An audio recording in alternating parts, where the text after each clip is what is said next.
우박사 TV.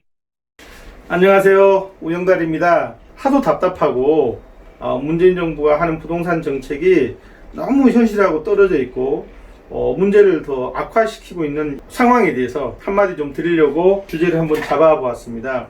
제 유튜브를 보시는 분들 중에서는 저하고 생각이 좀 다른 분들이 있을 수도 있으세요. 그렇지만 어쨌든 저도 한 20년 동안 그리고 부동산을 학으로 학위까지 받은 사람이니까 그냥 편안하게, 저는 심각하게 제가 한 말을 정책 일반자들이 정책으로 반영을 해 주겠어요. 그렇지만 제 동영상을 보시는 분들이라도 공감을 해 주시면 저는 의미가 있겠다 생각이 들어서 이런 주제로 동영상을 한번 찍어보기로 생각을 했습니다.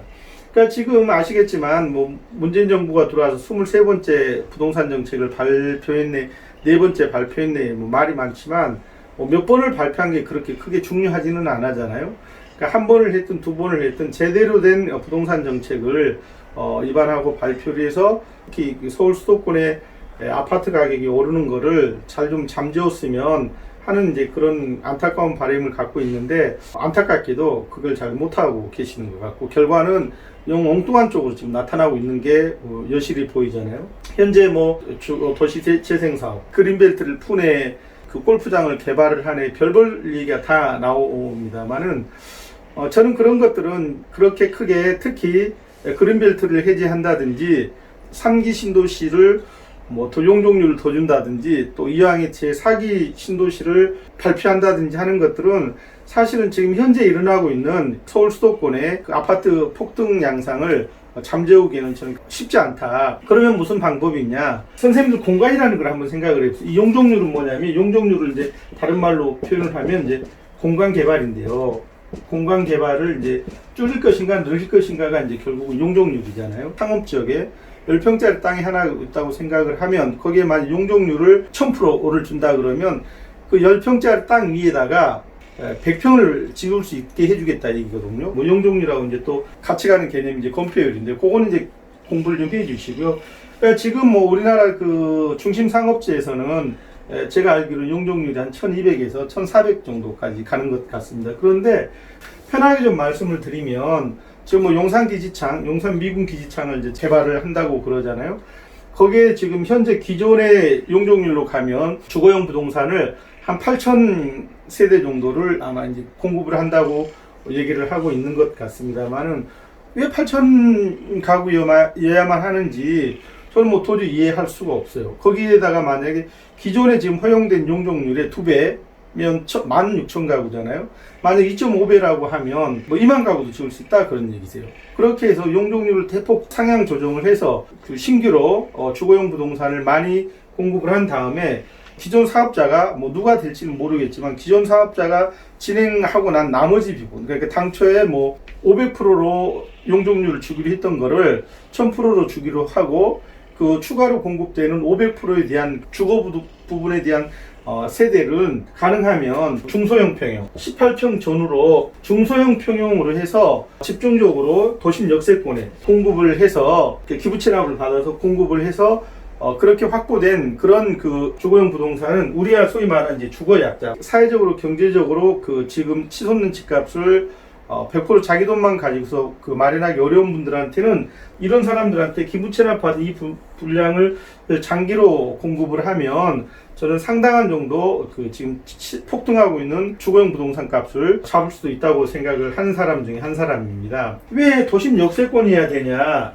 3기 신도시라든지 그린벨트라든지 하는 그렇게 서울에서 벗어난 지역에 추가로 공급되는 것들은 집을 갖지 못한 분들의 욕구를 충족시키기가 어려운 게 뭐냐면 이런 부분, 이런 분들이 주로 직장이 어디가 있냐면 도심에 있습니다. 생각해 보세요. 직장은 저기 서울 한복판에 있는데 만약에 하남에다가 또 구리에다가 이런 데다가 이런 그린벨트를 풀고 그렇게 해서 공급을 한다 한들, 물론 일부 도움은 되겠지만 그 사람들이 하루에 1시간 2시간씩 버스를 타고 출퇴근을 해야 하고 하는 것들이 과연 얼마나 주거용 부동산에, 그 다음에 주거 약자들의 삶의 질을 높이는 부동산 정책이 될까는 저는 약간 아니라고 생각을 해요.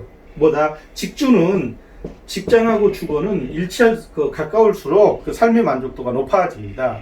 그래서 용적률을 좀 많이 주자 이렇게 되면 이제 그렇게 얘기하시는 분들도 계세요. 주거 환경이 나빠지지 않는가, 나빠진다. 근데 저는 오히려 반대로 생각을 하는 게요. 이 주택 문제를 얘기할 때는 항상 인구 얘기를 하잖아요. 근데 사실 인구가 줄어들 가능성은 있지만 세대는 절대 줄어들지 않습니다. 왜 세대가 안 줄어드냐? 인구는 옛날에는 4인 기준으로 한 세대라고 얘기를 했는데 지금은 1, 2가구 세대가 얼마나 많잖아요. 그래서 결국 이렇게 핵가족화된 이런 사람들이 살 수 있는 그 지역은 저는 이제 도심 지역이라고 생각을 합니다. 해서 이런 사람들한테 실질적으로 도움을 줄 수 있는 그런 주거용 부동산이 집중적으로 개발 공급되어야 한다고 생각을 하면 결국 이제 도심 역세권 지역에 고밀도 개발을 해서 얼마든지 잡을 수 있다. 뭐를 지금 폭등하고 있는 아파트 값을 저는 그렇게 생각을 합니다. 물론 이건 이제 제가 생각하는 단견이니까 이제 하도 답답해서 드리는 말씀이고요. 그 다음에 또 하나는 지금 세금 중과를 하고 있는 거는 기본적으로 아주 하책이라고 생각을 합니다. 그러니까 뭐 보유세를 높이려면 양도세를 줄여야 하는 거는 뭐 뻔한 얘기지만 그냥 다 올리겠다고 얘기를 하는 저희가 어디 있을까. 그 다음에 이제 다주택자들을 규제하는 거에 대해서도 저는 견해가 약간 다릅니다. 기본적으로 다주택자를 이제 규제해야 되는 건 맞지만 왜 전국을 하나의 그 단위로 생각을 해서 부동산 정책을 펴는지에 대해서는 저는 약간 그 회의가 듭니다. 서울 수도권에 2주택자, 3주택자라면 그건 규제를 해야 되겠지만 어떤 이유 때문에 수도권을 벗어난 과밀 억제권역을 벗어난 지역에 포함해서 2개, 3개 갖고 있다고 해서 의도적으로 서울 시내에 뭐 강남이라든지 서울 수도권에 이렇게 그 아파트를 투기 목적으로 이 2개, 3개 또는 뭐 이렇게 집중적으로 매입한 투기 세력들하고 동일시하는 것은 저는 옳지 않다고 생각을 합니다. 사실은 대한민국의 부동산 문제는 서울 수도권에만 있는 것이지 절대 지방에는 있지 않습니다. 좀 더 넓려서 얘기를 하면 서울 수도권이라든지 광역시 그 안에 있는 정도의 문제지 시골로 가면 10집 중에 4집이 혼자 사시는 분이고 그 중에 2가구는 폐가구. 그런데 무슨 그 부동산 문제가 있나요? 그런데 있는 주택수까지 같이 합해가지고 2주택자니까 3주택자니까 투기를 하고 있다. 이렇게 얘기를 하는 거는 저는 절대 옳지 않다고 생각을 합니다.